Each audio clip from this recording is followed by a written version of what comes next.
కార్తికేయ పోలవరం జై Bharat national council మెంబర్గా ఉన్నాను. ఈరోజు ఇక్కడ ప్రెస్ మీట్ పెట్టడానికి ప్రధాన కారణం ప్రజాస్వామ్యంలో ఓటుకి నోటుతో కొని అమలం ఇస్తున్నారు. ప్రజలు వివేచనతో తమ యొక్క ఓటుని అమ్ముకోకుండా ఓటుని వివేచనతో వేయాలి, నిజాయితీగా వేయాలి అని ఒక లక్ష్యంతో 15 సంవత్సరాల నుంచి జై భారత్ ఆర్గనైజేషన్ 14 రాష్ట్రాల్లో ఎన్నికల సందర్భంగా చేస్తున్నటువంటి జై భారత్ జస్ట్ ఓట్ ఉద్యమాన్ని నెల్లూరు జిల్లాలో పరిచయం చేయాలనే ఉద్దేశంతో ఈరోజు ఇక్కడ ప్రెస్ మీట్ పెట్టడం జరిగింది.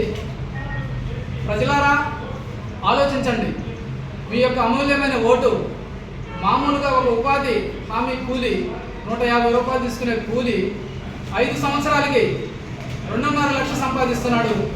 మరి ఈ రాజకీయ నాయకులు ఇచ్చేటటువంటి 500-1000 రూపాయలు మనం రోజుకి లెక్కేసుకుంటే 1 రూపాయి మాత్రమే వస్తుంది.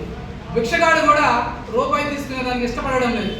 మరి అలాంటిది మనం రూపాయి తీసుకొని ఓటుని అమ్ముకోవడం, 5 సంవత్సరాల మన భవిష్యత్తుని ఒక నాయకుడి చేతిలో పెట్టడం అనేది ఆలోచించండి. వివేచనతో ఓటు వేయండి. జై భారత్ పిలుపునిస్తోంది. ప్రతి గ్రామంలో యువకులు ఉన్నారు, చదువుకున్న వారు ఉన్నారు, జ్ఞానవంతులు ఉన్నారు. మీరు అంతా ఆలోచించి ఈ నిర్ణయం తీసుకోవాలి. నిజాయితీ కలిగిన వ్యక్తులు మనకి నామినేషన్లు వేస్తున్నారు, వాళ్ళకి అవకాశాలు రావడం లేదు.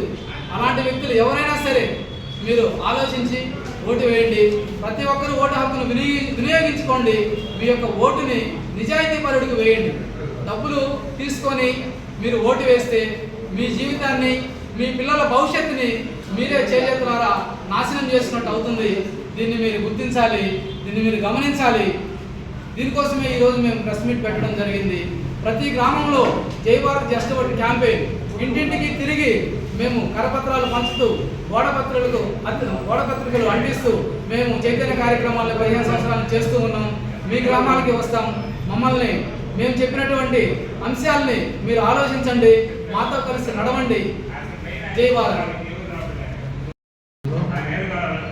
ఇక్కడ ఈరోజు నెల్లూరు పట్టణంలో మనం ఇక్కడ ప్రెస్ మీటింగ్ క్లబ్లో ఏర్పాటు చేసిన ప్రధాన అంశం ఏంటంటే మనస్వామ్యాన్ని బద్దలు కొట్టండి, ప్రజాస్వామ్యాన్ని నిలబెట్టండి. మిత్రులారా, ఈరోజు చట్టసభల్లో కానీ అదేవిధంగా రాజకీయంగా కానీ పేద ప్రజలకు, మధ్య ప్రజలకు రాజకీయం ఏ విధంగా తయారైందంటే అందరం ద్రాక్షాపండు వల్లే తయారైంది. అలా కాకుండా మన ఓటును, మన అమూల్యమైన ఓటును మద్యానికో అలాగే బీరుకో బిర్యానీ ప్యాకెట్లకో అమ్ముడు కాకుండా మీ అమూల్యమైన ఓటును వివేచించి ఆలోచనతో, జ్ఞానంతో మంచి నాయకుడిని ఎన్నుకోవాలి. అలాగే అలా కాకుండా మనము ఇంటి తాళాన్ని దొంగ చేతికి ఇచ్చి మనం బయట కూర్చొని దొంగతనం చేసుకోవాలని చెప్పిన లెక్కలో మనం రాజకీయ నాయకులకి మనం అమ్ముడుపోయి మన 5 ఏళ్ల బంగారు భవిష్యత్తుని తాకట్టు పెడుతున్నాం. అలా కాకుండా మిత్రులారా, మేము ఈ ధనసామాన్ని బద్దలు కొట్టండి, ప్రజాస్వామ్యం రక్షించండి అనే కాన్సెప్ట్తో జస్ట్ ఓట్ క్యాంపెయిన్ అని చెప్పనేసి తెలంగాణ రాష్ట్రంలో, ఆంధ్ర రాష్ట్రంలో అనేక జిల్లాల్లో ఈ కార్యక్రమం చేస్తున్నాము.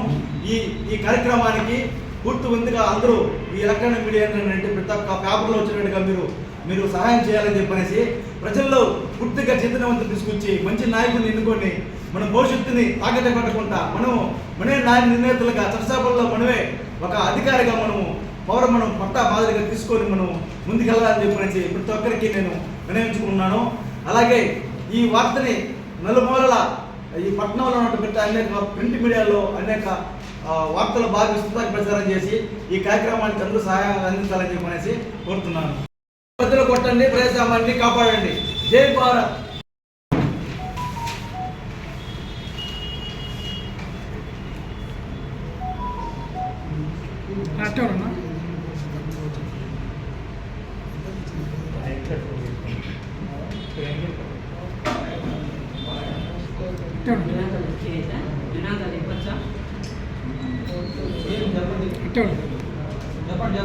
జై భారత్, జై భారత్, జై భారత్, జై భారత్. కాపాడదాం ప్రజాస్వామ్యాన్ని కాపాడదాం, కాపాడదాం ప్రజాస్వామ్యాన్ని కాపాడదాం. బద్దలు కొడదాం మనస్వామ్యాన్ని